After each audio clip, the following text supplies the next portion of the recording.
Welcome to Passive Investors Playbook. I'm your host, Charlie Hardage. In each episode, we'll sit down with successful people that turn to real estate to build and grow their wealth. We do a deep dive into why they chose real estate and what makes it so attractive to them. We explore why people in their industry could also benefit from passively investing in real estate. Whether you're a beginner or an experienced investor, a doctor or a professional athlete, love your job or hate your job, our show is here to help you build a profitable real estate portfolio while maximizing your free time and minimizing stress. So sit back, relax, and get ready to learn from some of the best in the business. Welcome to Passive Investors Playbook.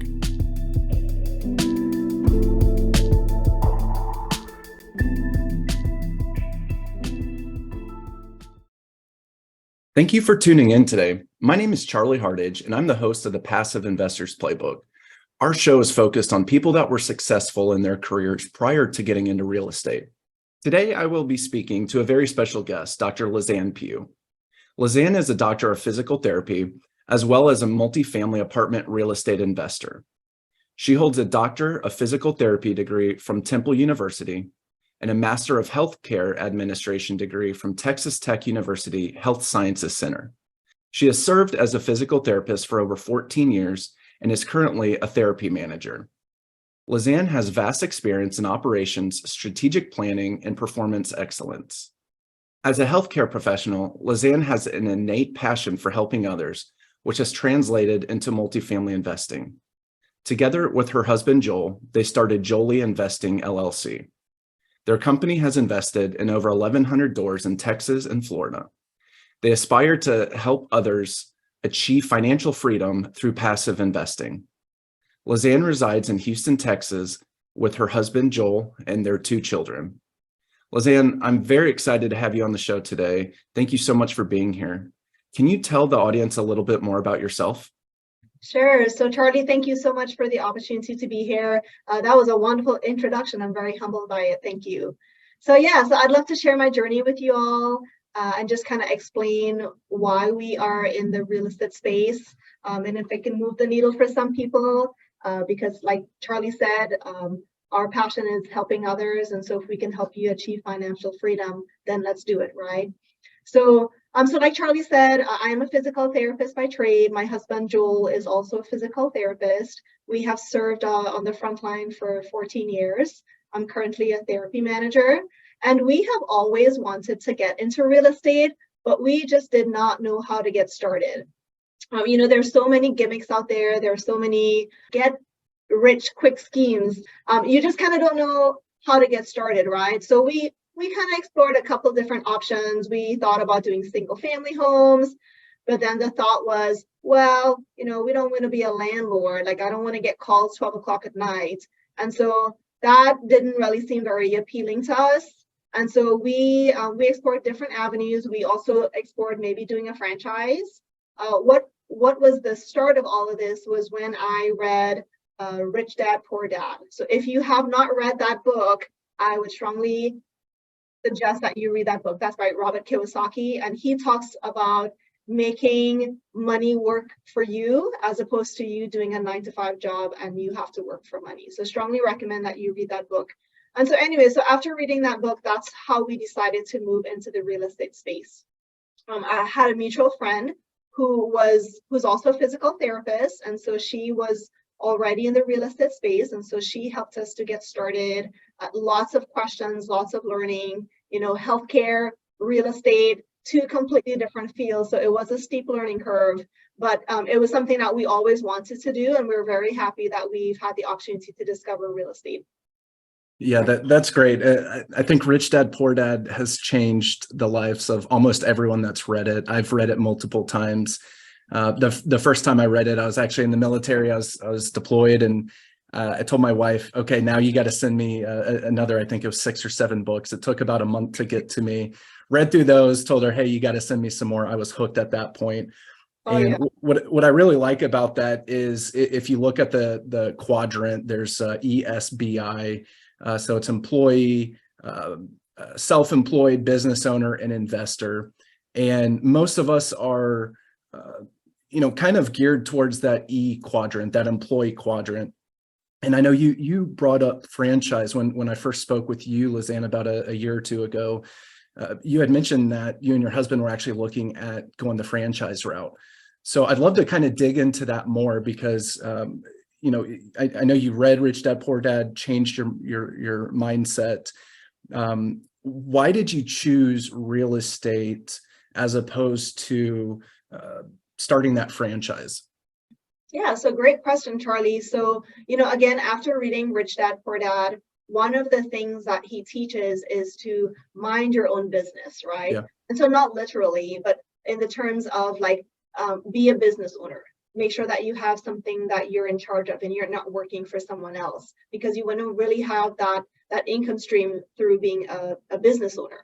And so we thought, okay, well, maybe we need to own our own business. But, again, coming from healthcare and not having business experience, the easiest thing would be like, oh, well, maybe we'll just get into a franchise and we'll, pay the franchise fee. We'll have the whole business model. We don't have to reinvent the whole wheel. Yeah. So it seemed like a natural choice if we wanted to become a business owners, right? But to answer your question, ultimately, the reason we decided not to pursue the franchise and to go into real estate is because if we decided to do the franchise, then we'd be stuck again working 9 to 5. And so with being a business owner, yes, you have your own company, you can manage and you can make decisions on your own. But part of the reason Joel and I are in the real estate space is so that we can retire a little bit earlier. I don't want to be working when I'm 70 years old. And so the real estate space gives us the opportunity to get passive income so that we can have that money work for us instead of us working 9 to 5 in the office.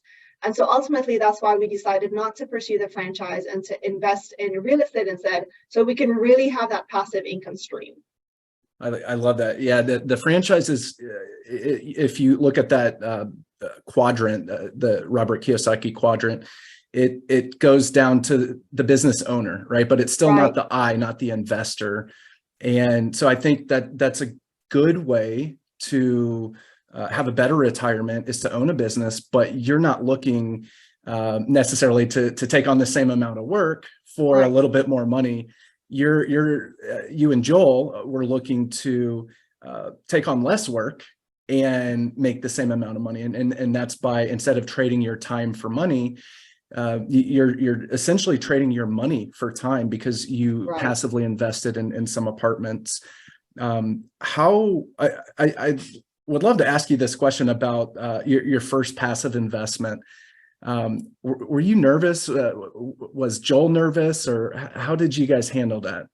Oh, so that's a great question. So anytime that you're moving into a new space, it can be scary, right? Yeah. You kind of don't know what you're getting into. Like I had said, we question, is real estate a scam? But that's why you take the time to get educated. And even for me, like, I educate my family, my friends, that real estate it's not a gimmick. It is an investment strategy. So if you're coming with the mindset that you're going to get rich overnight, then you're in the wrong space, right?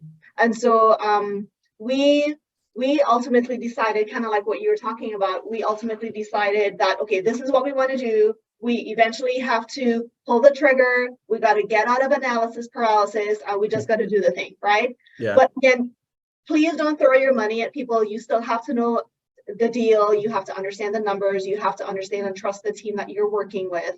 And so we did take the time to educate, meet with people, see what the track record is of the team. And so with having all those things under your belt, we were able to make an educated decision. Okay, because in real estate, it's not guaranteed, right? Any investment strategy, there's not a guarantee. There's always risk involved, but you can minimize that risk by educating yourself and knowing what the numbers mean, understanding what the ROI is, understanding what the cash flow looks like, what is the exit strategy. So again, education is a big part of it. And ultimately, when we did our research, that's how we decided to do our first deal. That's awesome. You mentioned something that I love to talk about, and you brought up team. I think a lot of people in real estate, or if they know a little bit about real estate, they think, oh, one person owns a single family and they do the work. one person can't do apartment complexes. It's too much work. And in multifamily syndication, I think even the most experienced person would not do a 100-unit apartment complex by themselves. They have a team.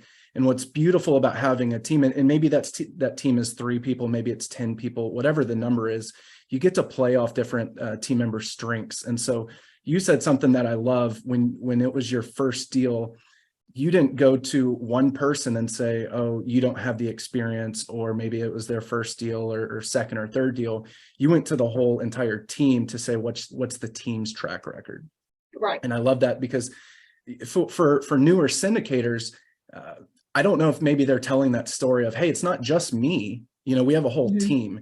And for example, in my very first deal, I, as a active partner, a general partner, I didn't have any experience in that aspect. And so what I did have is a team that had over $3 billion worth of transactions.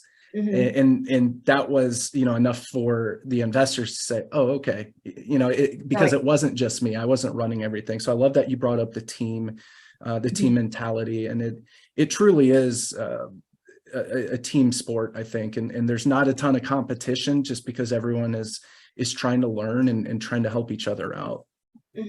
Oh, absolutely. And I can add to that. So my personality is, I'm a very team-oriented person, right? Like, more the merrier for me. I'm a very extroverted personality. And so, of course, when we moved into the apartment syndication, it was just like, oh my gosh, like this makes sense. It's just a natural space for me to move into. But the beauty about the team in apartment syndication is you can leverage each other's strengths, which is huge, because you can't be perfect and you can't be good at everything, but you can find someone in your team who can supplement or can fill that gap that you probably don't have that skill set. And that's the beauty of apartment syndication, right? Also from a time management perspective, because again, you don't want to be working 12 hours a day. You can delegate and you can divide and conquer. And so that's the beauty about the team in apartment syndication. So yeah, definitely want to second that. Yeah, that's great. I know some people like to do spreadsheets and underwrite and analyze. Some people like to talk to people and raise capital. Some people are really organized and like to do the asset management. So it's really good to kind of share the workload, and then everyone wins. So I love that team aspect. So I know we kind of talked about how you got into real estate, and a little bit about why real estate, but what are some of the benefits of real estate that really attracted you to passively investing? Sure. So it always goes back to, okay, why are you doing that, right? I mean, you have a good job, you've been in healthcare, it's a very rewarding career. Why real estate, right? So we have a couple different reasons. I think the biggest thing was, when COVID hit, healthcare workers took a hard hit during COVID. And for me, I was working in ICU at the time on the front line, and all I can think about was, oh my gosh, like, what if something happens to me and I cannot do my job? Like, what if I become physically ill, or I don't have the endurance, or just anything like that? So it kind of really made me think about, okay, well, it's not a bad idea to have a different income stream in case something happens to me, right? So that was a big thing for us. So having a second income stream, something where you can get passive income, not something where you have to have 2 jobs to get more money, but you can invest in apartments, or you can invest in real estate. And while you're still doing your regular W-2 job, you can have some additional supplemental income, right? So that was one big reason that we decided to kind of diversify our income stream a little bit.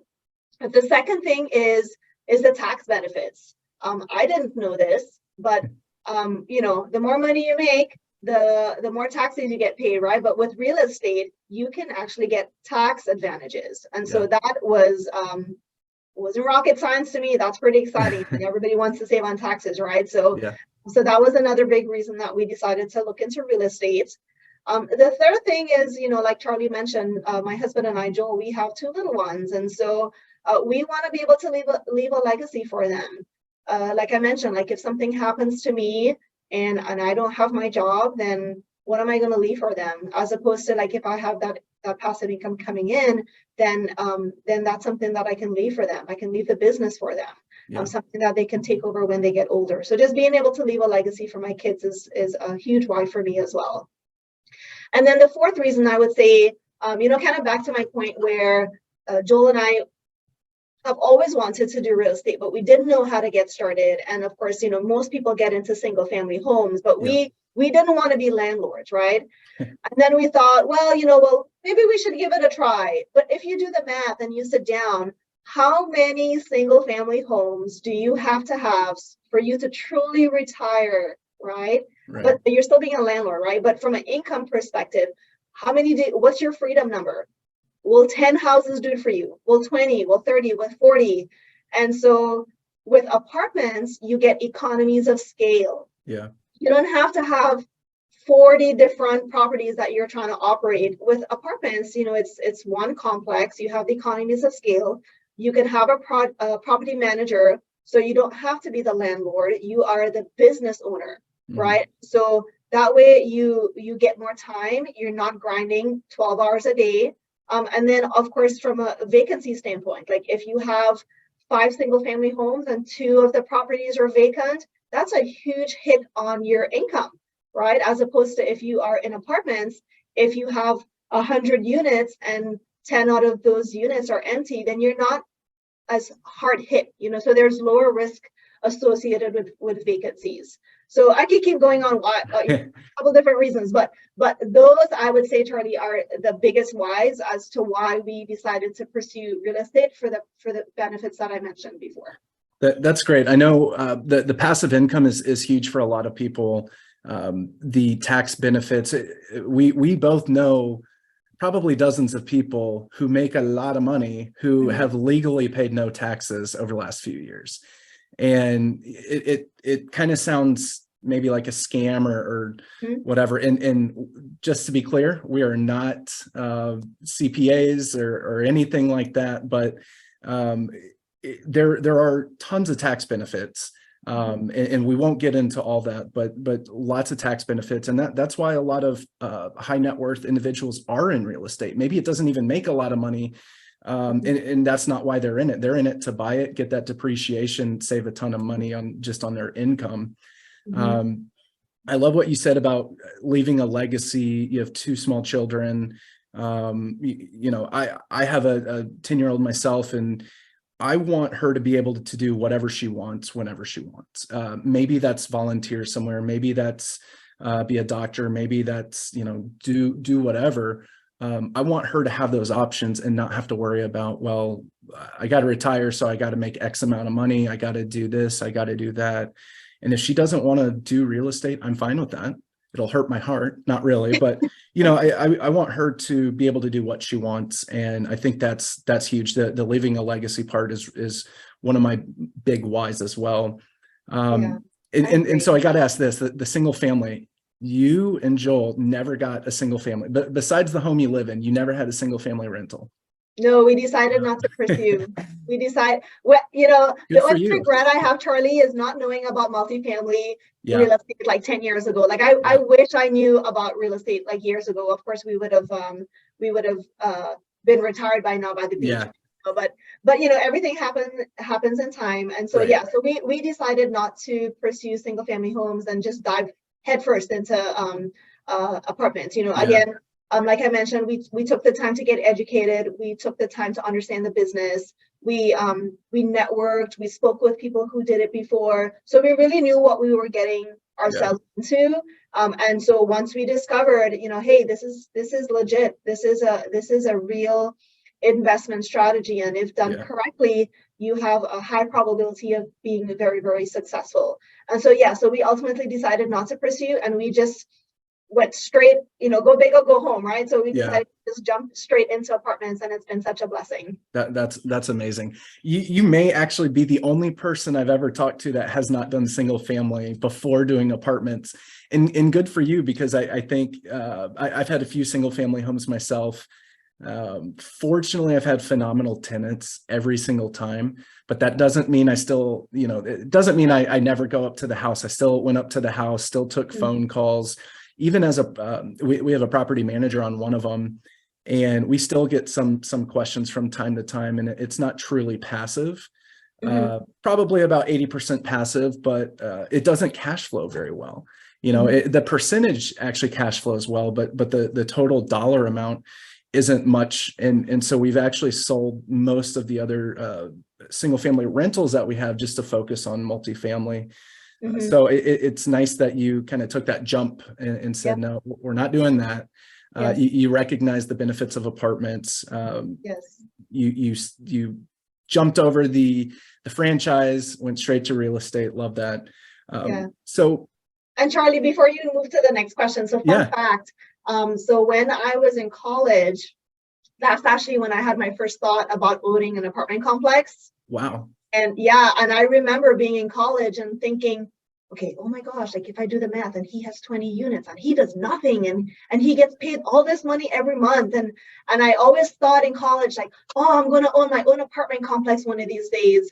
But, everybody thinks that owning an apartment complex seems like such an unattainable goal. Like I can't afford that, so typically that's why people get started with, single family, and then maybe do like a duplex, and then maybe do like 4 tenants, and they kind of scale up, right?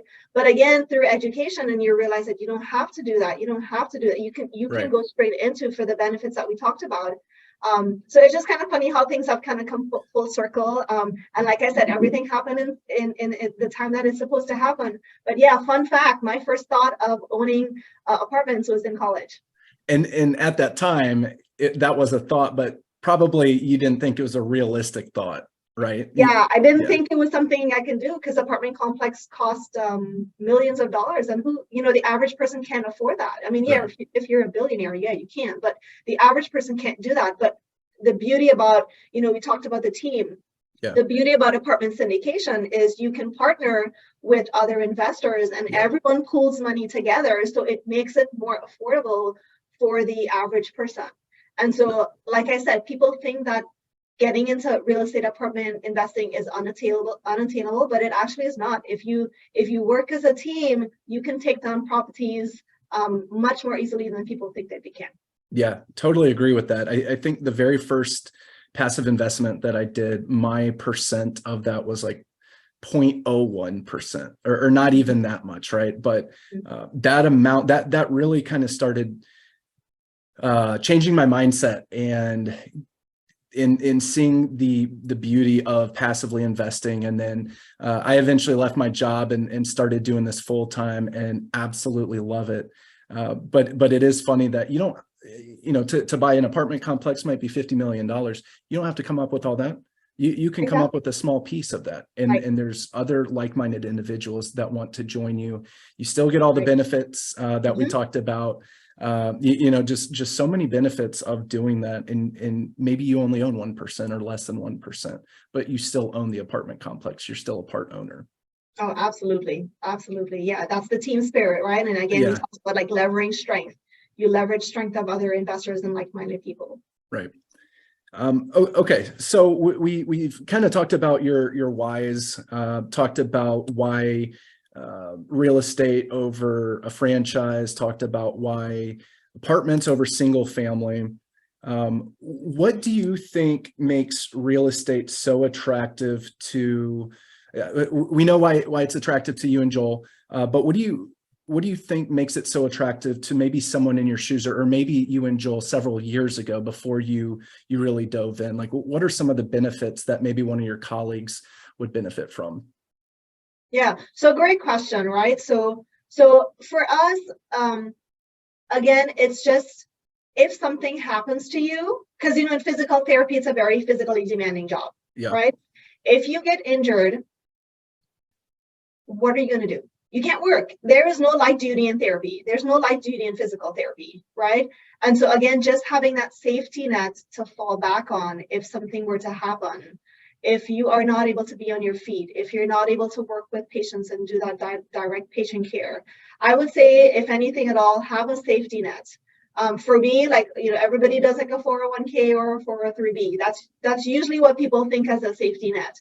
But again, COVID was a big eye opener for me, because like many other people, I lost money during COVID. Yeah. A lot of the funds that I put into 403b, a lot of that got lost during COVID when everything went down. And so it kind of really makes you think outside of the box. Okay, well, there must be a different way. Or maybe I should think about diversifying my portfolio. Maybe I should think about other ways that I can save for retirement. And so it's just having that safety net if something happens, because we talked about there's no 100% guarantee in any investment strategy. But if you kind of put all your eggs in your basket, then you're going to set yourself up for failure. So if I can give any advice at all is to make sure that you have a safety net if you can't work, or if you lose funds, if you have money in stocks or crypto or whatever you decide to invest in, make sure that you diversify, because you just don't know how things are going to go. And then you don't want your family to be the ones that suffer if you lose income through your investment strategies. That's great. And you brought up a couple things that one I'm very familiar with, one I'm not. 401k, I think most of us are familiar with that. And I think you said 403b. Yeah, so 401k and 403b, it's essentially the same thing. The difference is the 401k is for a for-profit company, and a 403b is for a not-for-profit company. Very but cool. The strategy is the same. Okay, very cool. I learned something. Thank you.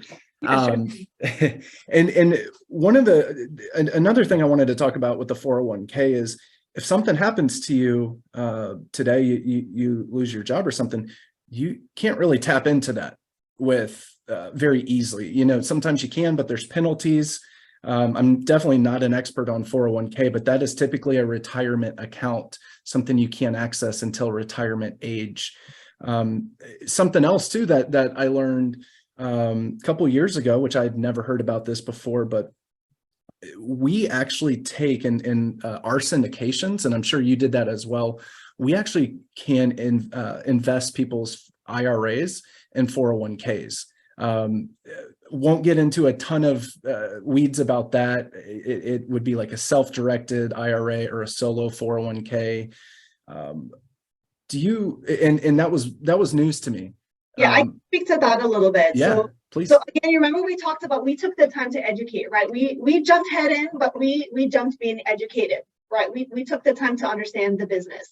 And through that education process, that was one of the things that we learned. Like, you don't know what you don't know, right? Right. And so again, a lot of people think, oh my gosh, I don't have money in my checking account. I just don't have that savings. I don't have money to invest in apartments, but you actually do have resources that you can move. And so, like you mentioned, like moving money from your 401k or your 403b can be an option for you. So if, again, I'm not a CPA or anything, but I can share with you my experience. If you had a previous employer, whatever money that you accrued from that account, you can roll that over into a self-directed IRA. And then you can fund your apartment deal from that without tax penalty, because it's not a withdrawal, it's just a lateral move, right? And so we did not know that was an option, but it is an option for a lot of people. You're just moving your money from one investment strategy to another. So that definitely is something to talk with your CPA about if that's something that you are interested in doing. It's absolutely possible. Yeah, that's awesome, because I know my 401k that I had at a job, the investments that were there, number one, were very minimal. I think there was like 10 investments, and number two, a lot of them were really more focused on when I was going to retire. It Right. wasn't, I only had 10 options, and out of those options, I think only about half of them were viable for what I was looking for. And that's it. The investment strategies aren't very good. You're paying the mutual fund manager, you're paying, I'd assume the 401k custodian. There's just a lot of fees. So if a mutual fund, or if the average annualized return of the stock market is like 7 or 8% every year, that's not what's in your pocket. You're paying all these fees. Right. But in real estate, when we say, hey, we project that in 5 years or less, we'll double your money. Those are after all the fees, after all the expenses. And, I'm not going to even talk about the tax benefits, right? Because there's so many different tax benefits where you don't get that in the stock market. So I think that's very, very cool about the 401k IRA. And you may have mentioned this, but can you also do a 403b into real estate? Yeah, so same concept as the 401k. You can roll your funds over from That's awesome. a 403b into a self-directed IRA. And again, there's no fees associated with that because it's just a rollover from one retirement account to another. And then from the self-directed IRA, then you can fund your apartment deal. Wow, that's phenomenal. Very cool. Okay, so what would you say are your company goals over the next few years? Sure. So remember we talked about the importance of diversifying your portfolio, Right. diversifying your income levels, your income streams, because you want to make sure you don't put your eggs in one basket. So what we are actually doing is we are diversifying, and we are looking into the residential assisted living space. And so when I talk about assisted living, we're talking about those who may need memory care. We have the elderly population who may need placement. Maybe their family members are not able to provide the level of care, or maybe they can't afford the 24-hour care that their loved ones needs, or it can be someone who's disabled. And so, of course, me coming from a healthcare field, it's almost like a natural space for us to diversify into, because we have the real estate background, and then also have the healthcare knowledge as well. So that's our next goal right now, Charlie, is to diversify. We're exploring that option right now. And for me, like, we got into healthcare because of the innate passion that we have to serve others, right? And so, with apartments, you do get to serve the tenants there. You get to upgrade the property. You get to make it a safer place for them to live. And so, yes, while it is an income stream for you, you also get to give back to the community. You make that community a safer place.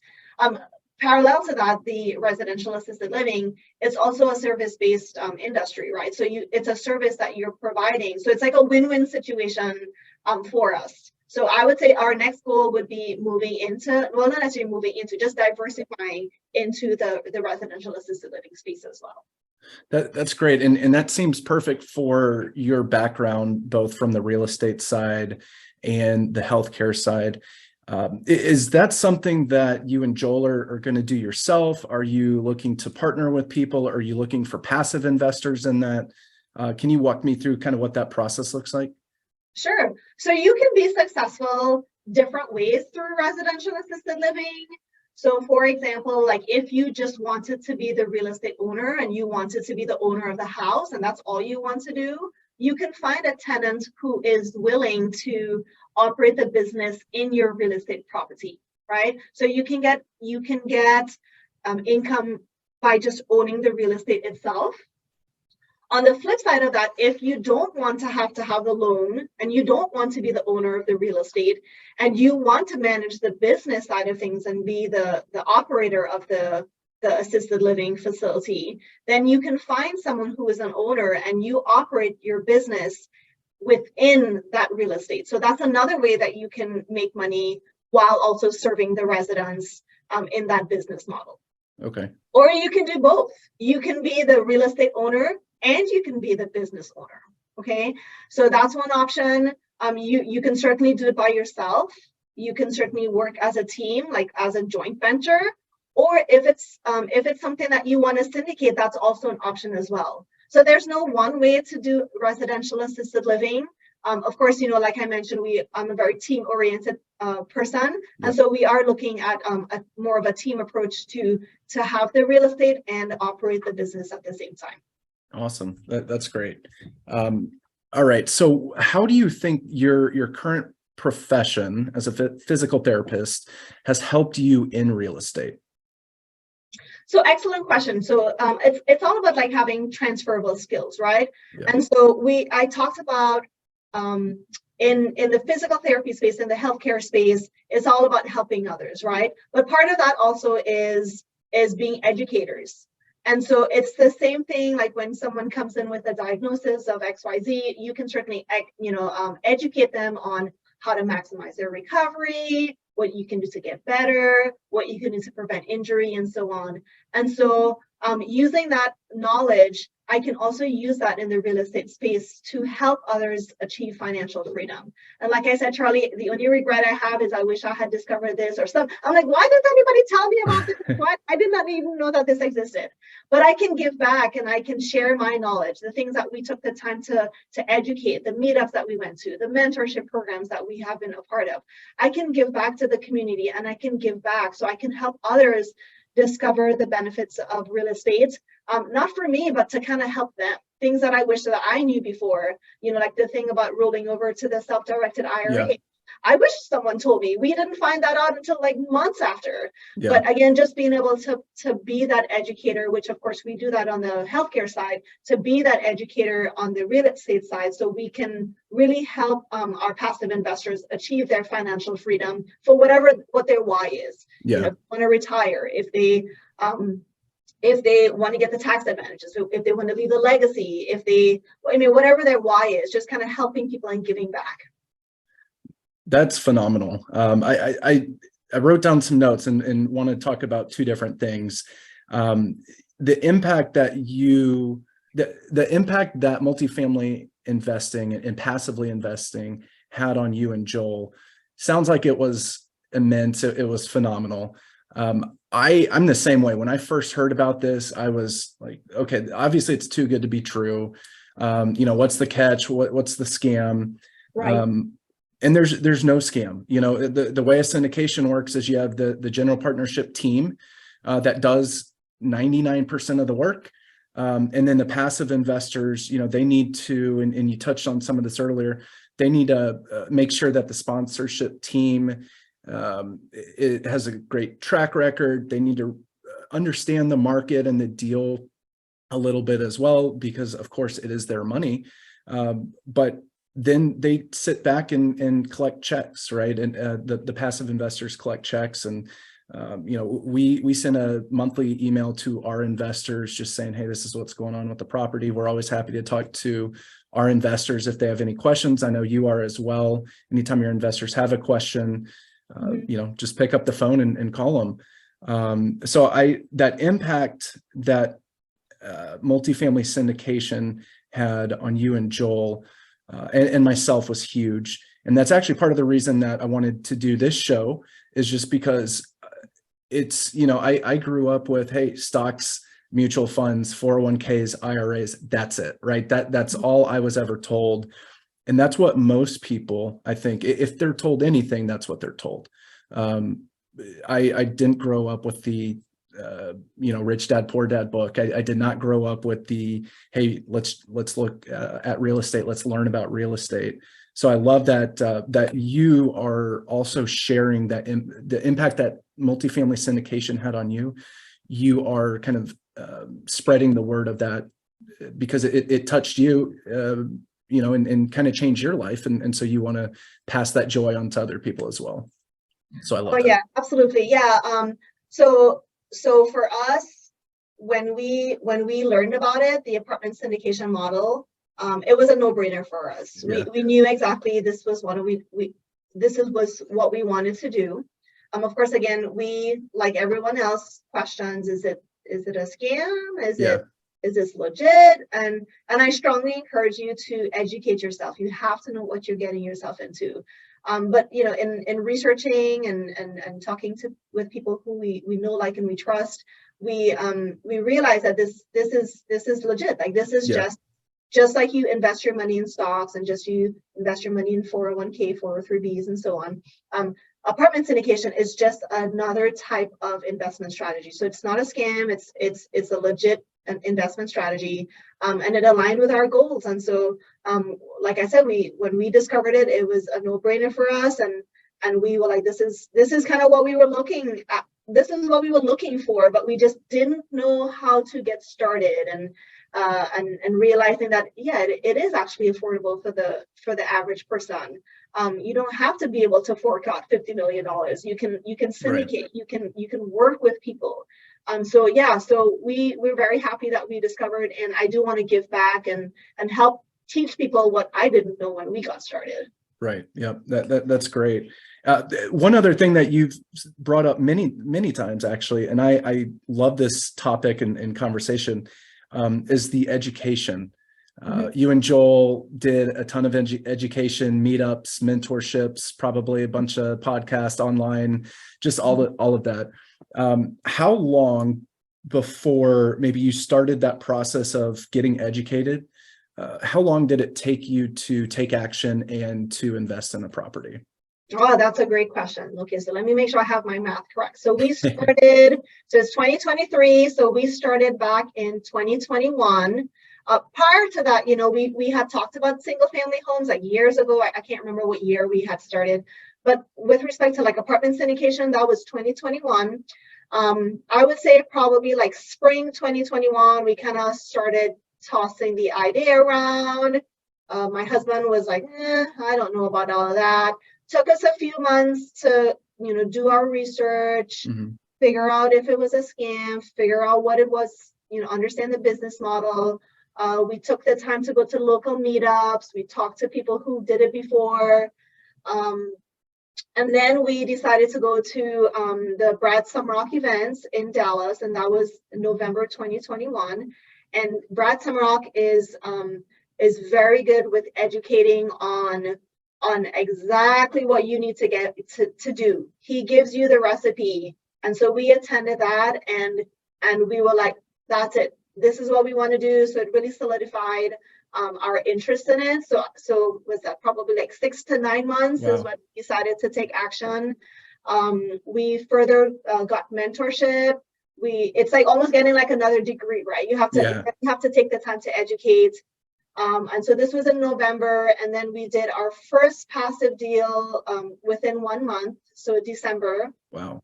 And then kept grinding, and then we were very blessed to get on our first GP deal the next year, which was like summertime, so like I would say like July. So it took us, we've been very fortunate to be able to move that quickly. Did not plan to move that quickly, but the stars aligned for us, and we were like, let's do it, So we were able to do 3 passive deals, and then our first GP deal in all less than a year. Wow, that's great, and that's phenomenal. That number one, you did your due diligence with the education. You learned as much as you could. But number two, and this is where I struggled and a lot of other people struggle, is you actually took action very quickly. You didn't keep getting educated about it. And obviously you're still learning and you still are educating yourself, but you're not, you didn't get stuck in analysis paralysis, right? Which a lot of people do. So that's great that you jumped into not 1, but 4 deals within your first year or so. And you're definitely taking big steps, and I think that's amazing. So congrats on that, and Thank you. Hopefully Thank you. you're able to tell colleagues and friends about this as well. And I try to do that all the time just to spread the word. It does sound too good to be true. I promise it's not.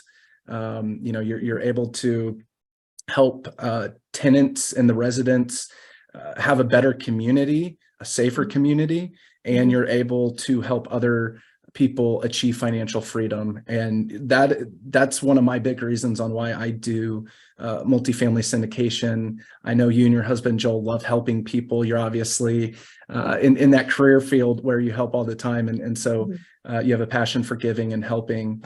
And I absolutely love that you guys have taken action and just done it and not slow down.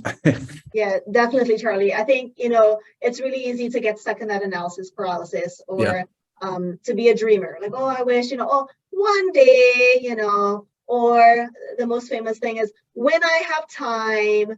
Well, everybody has the same 24 hours in the day, right? So at some point you're going to have to take action.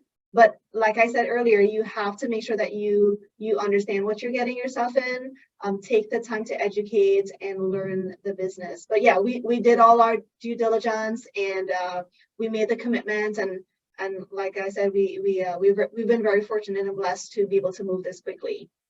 That's amazing.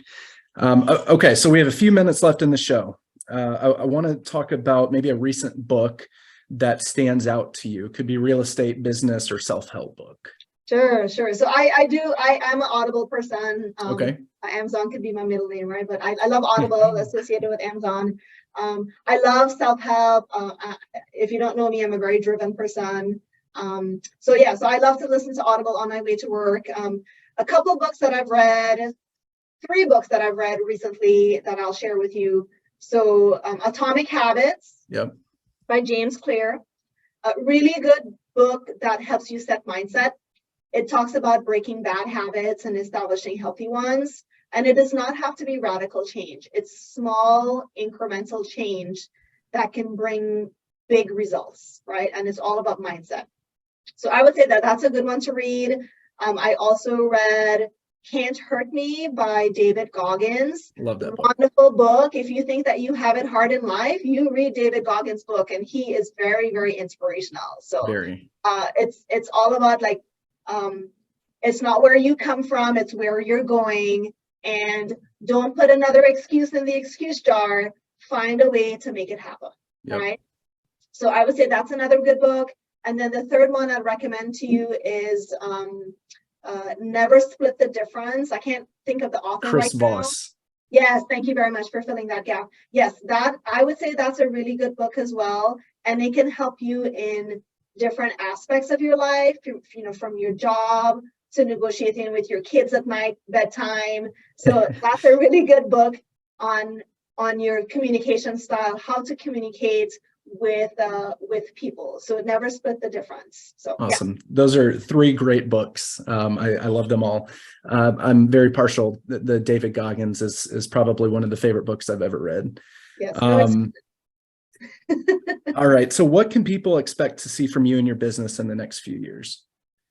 Yeah, so I would say, so in the next couple of years, our goal is to get some residential assisted living properties up and running, while also continuing to invest in apartment syndication. So again, diversifying our portfolio, so both in the residential assisted living space and also to continue working on syndications with apartments. Awesome. And then how can people reach you if they want to talk maybe about a 403B, maybe about your journey? How can people reach you? Sure. So, Charlie, I believe you're going to drop my information in the chat there. My email is jolieinvesting@gmail.com, and our website is joleeadventures.com. I'd love to share my journey with you. I love to socialize. I'm a very social butterfly. Love to give back. Love to take the time to educate. So feel free to drop me a line, email me, visit our website, visit our blog. I do also have on my website my Facebook and my LinkedIn account information on there. So my phone number is on there as well. So feel free to just let me know how I can help you. Great. That's amazing. I'll put all those links in the show notes. Lezanne, it has been a real pleasure talking to you. It's been a phenomenal conversation. I know the listeners got a lot out of it. Really appreciate you being on the show. Thank you very much. Yeah, thank you for the opportunity, Charlie. It was really good. Thank you. Thank you. Thank you for listening to today's show, brought to you by H&K Investment Group, your home for passive investing. If you want to learn more about how you can invest with us, please check out our website at hkigllc.com. Don't forget to like this episode and subscribe to our podcast. Please leave us a review to let us know how we are doing. Feel free to connect with me directly on LinkedIn or Facebook.